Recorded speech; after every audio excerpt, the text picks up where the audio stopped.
Powerful exchange with the president just a short time before this show. You asked a question earlier this evening. He didn't want to take any questions off topic. He was at an event about inflation, and so I asked one on inflation.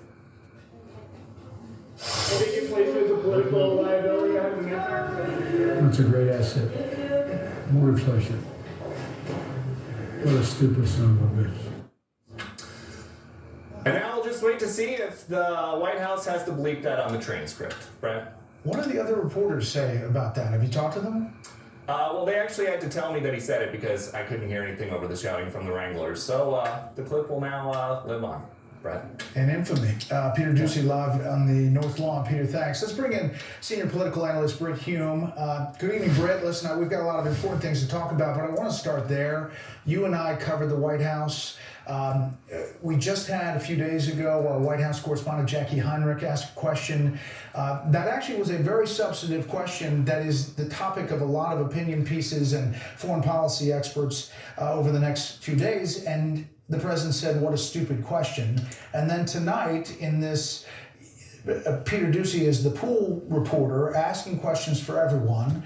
And the president calls him a dumb SOB. And you heard it right there. Your thoughts about this? Well, there may be people who are Biden partisans and some others, friendly media people, who might like hearing the president say that. But it doesn't reflect well on any president to engage in these nasty disputes with journalists. It's punching down. He's the president of the United States, the most powerful person on earth, arguably. And for him to be, insulting journalists is not a good look. It didn't help Donald Trump when he did it, and he did his share of insulting journalists. And I don't think it's going to help this president to do that. And the truth of the matter is that one of Biden's assets has always been that he's kind of good-natured. And he'll smile, and he's always had kind of a joshing relationship with Peter Ducey, who's been a pretty pesky questioner. And I thought that reflected well on Biden. I don't think this does. Yeah, not to belabor this, but on day one of this presidency, President Biden said, if I hear you talking about his people that he's hiring, treating another colleague with disrespect, talk down to someone, I promise you I will fire you on the spot. Everybody is entitled to be treated with decency and dignity. That was on day one of this presidency. Trying to draw a contrast, as you get some point. questions about that.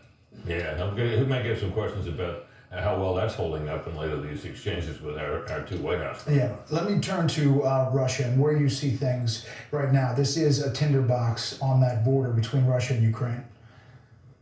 Well, the conviction seems to be growing that this is real and that an invasion is imminent. The United States and to some extent its allies have promised that there would be swift and powerful action if that occurred.